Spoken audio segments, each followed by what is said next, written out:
right, happy Wednesday. Today's art movement is Impressionism.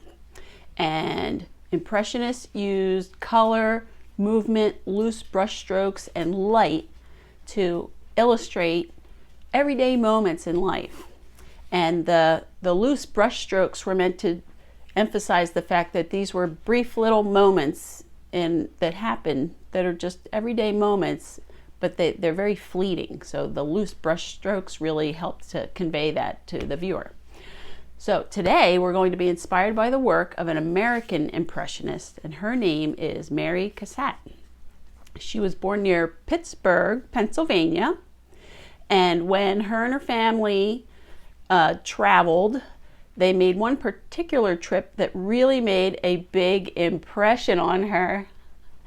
They went to Europe, and it really did open her eyes up to it. It's a whole new world of art. Just a beautiful place. When she was college age, she went on to study at the Pennsylvania Academy of the Fine Arts, and she decided that she really wanted to go back to Europe and study. She ended up making Paris her home. She became friends with Edgar Degas. He was one of the leading Impressionists at that time. There was a big group of artists that were in this movement, and he invited her to show her work at their exhibition, which was a huge honor and a really great next step in her career. She is best known for her portraits of mothers and children doing everyday things. And she did a lot of life studies too, which is life drawing, a lot of pencil sketching, which is what we're going to be doing in our first project. It's a great way to improve your drawing skills. But before we do that, I'd like you to turn your clay over again, so it should be right side up again, and flip the cactus pieces over so they dry evenly.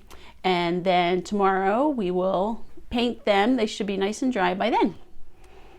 All right, we've got our mirror, pencil, eraser, some drawing paper, and our drawing board. We are going to be doing a proportion of the face lesson, like these. And we are also going to be doing some studies of the eyes, the nose, the mouth, ears, and a bonus one is to draw a hand. We'll go over that in a minute. But first, let's just start with the proportions of the face. Okay. And these are sketches, life studies, observational drawing, okay? So we don't need the mirror right now. I'm just going to do some proportions of the face. So if you'd like to work along with me, that will be lovely. So you're going to start with your basic oval shape. Okay. And you see I was holding the pencil loosely again, and when I get it where I think I want it, then I could go in and make that line a little darker. Okay, and I'll do that now just so you can see a little better. Okay, so when we're younger, our faces are a little more round, but you are getting a little older, so your face is starting to stretch into more of an oval shape that you'll have when you're an adult. So if you'd like to draw a child, for example, you would draw a more round face. So the first thing we need to do is to make some guidelines, okay? Halfway between the top of the head and the chin, that's where your eye guideline will go. So your eyes will sit on this line. And then we're going to do a line of symmetry down the middle. Halfway between the eye line and the chin, that's where you can make a little guideline there for your nose. That's where your nose will sit. Halfway between your nose guideline and your chin, that is where your mouth will go. Okay? And you can run these out a little bit because we're going to need these for our ears. Your ears start at the eye guideline and continue down to the nose guideline. So I'm going to put them in just a simple little shape here, just so I know that those are the ears. The eyes, the space between the eyes is equal to the width of each eye. So think of it as thirds. I'm just roughly getting this in here. Okay. The bigger the eyes are, the younger your portrait will look. Because when we're younger, our eyes appear to be a little bigger, and they're just, you know, football shape. So just think of this sketch that we're doing right now just a practice to get the proportions down. The eyes, the color part of the iris is tucked under the upper and lower lid a little bit. And the pupil, the bigger you make the pupil, the more relaxed your person will look. The smaller you make it, I'm just going to do it smaller so you can see, the more intense and alert your person will look. I'm going to make my person relaxed. Okay. The nose, I like to start out the nose with a shape like this, because most of our noses kind of look round on the end, and then put a circle, a smaller circle on either side. All right, so it almost looks like a little car almost. And then the nostrils, they can kind of go into that one little circle, and they're going to wrap around. All right, and there we go. And then you can go in and kind of just add some detail here. Okay, that's the nose. And let's see, we've got our eyelashes. So you want to make this upper lid a little bit darker to give it some depth, a little thicker. Okay. Usually the light source is coming from above, so you'll have little reflection parts here. I like to draw them in just so I don't accidentally color them in later. This upper part of the eye will be a little bit in shadow because of your eyelashes, so it'll be a little darker. And you can go ahead and fill that in. So these things will give your eyes, it really does make them start to come to life. And then you'll draw in your eyelids, the eyebrows. So for boys, the thicker the eyebrows are, the more masculine your drawing will look.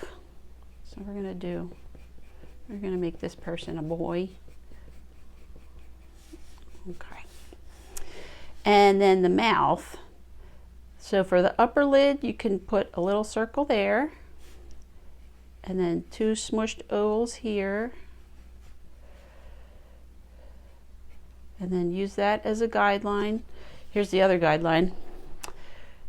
Where the pupils are, make a little line going down there. Oop, that one skittled over a little bit. This is how wide your mouth is. For the most part, I mean, everybody's different, of course, but for the most part, that is where your mouth will stretch out to. The bottom lip, big oval.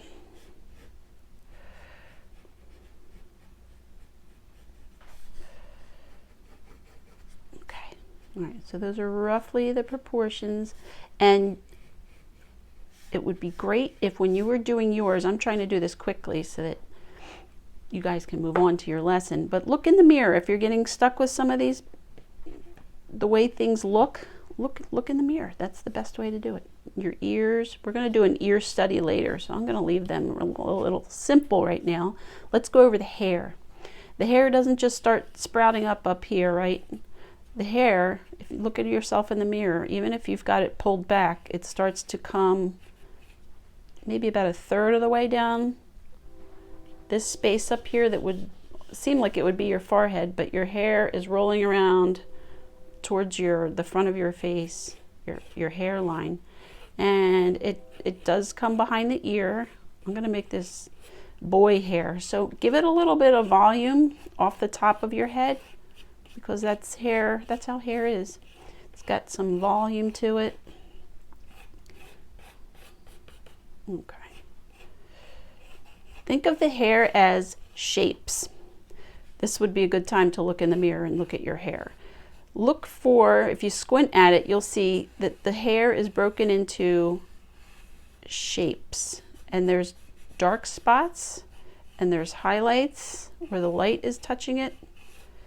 All that will give depth and dimension to your hair. This area back here where the ear is usually is a little darker and in shadow. And then your face also, from your hair, there's usually a little shadow where the hair is almost hanging over your face a little bit. Okay. The neck. Let's do the neck. All right. So if you reach behind your ears, which I would encourage you to do, you can feel that your neck starts back here, comes down, and then rolls around. So imagine back here, and then it would roll around. All right, and then you can add a t-shirt in there. The shadow here is really important to give your sketch some depth.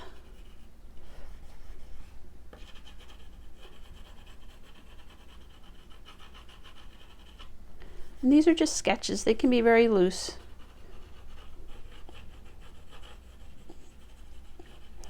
And just like I always say, the more you practice, the better you will get. It's like a sport or an instrument. It's just a fact. The more you practice, the better you will get. So if you're getting a little frustrated right now, take a little walk, take a walk around the room, get a drink of water, come back, try again.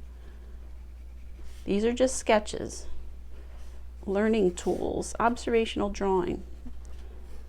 Okay. So that is that. Let me just make sure I didn't miss any points here. So boys' faces. This boy looks older than this one. His face is a little more round. This one that I did earlier, I squared off the jaw a little bit. That will make him look a little older. Made the ears a little more boxy. I drew the guidelines in blue just so we could see the difference a little better. And then the girl. The girl, you can add more detail to the lips and make a finer, thinner eyebrow that will make her look more feminine, as well as giving her a thicker line on her upper lid. A thicker, darker line will make the eyelashes look more prominent and will make her look more feminine also. Same with the hair, comes over the forehead a little bit, and think of the hair as shapes of hair. You don't have to draw each strand. You can think of it as a shape and just keep adding shapes. Okay. All right, so that is that part.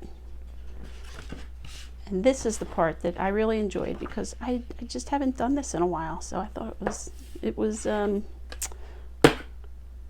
really interesting to really observe things. So you remember when we drew the flowers, the Georgia O'Keeffe flowers, how we really observed our flower. We really looked at our flower, at all the little parts. I'd like you to get your mirror for this part of this project and draw two different angles. So you might want to look straight at the mirror, and for this one, make them different. Two different versions of your eye. Two different versions of your nose, your mouth. This one I was making a funny face. Your ears. Ears are hard to do two different versions of, but try your best because they're on the side of your head. And then this is our bonus, and this will be good for the next project. So I really would encourage you to try to draw your hand. When I draw things like this hand, especially hands because they've got all these fingers, look at the negative spaces in between each finger. Look at the shape of it. How far does this come over? This negative space here is almost just like a little sliver of a V. This one is a deeper V. I find that really helpful to make me see the shapes of my fingers and the space in between. And then fingers are made up of these 3 parts, 1, 2, 3. If you'd like to go ahead and draw in those ovals, I think that's also very, very helpful. The other trick I do, I pretend that the fingers are a hand on a clock, and it helps me get it at the right angle. So this one, when I was first looking at this, I thought, oh, it's just straight up and down. It's, you know, in my mind I was thinking it's just straight up and down, but it's actually not. It's more pointing towards, if this were a clock, 11 o'clock. And this one to me is pointing towards 10 o'clock.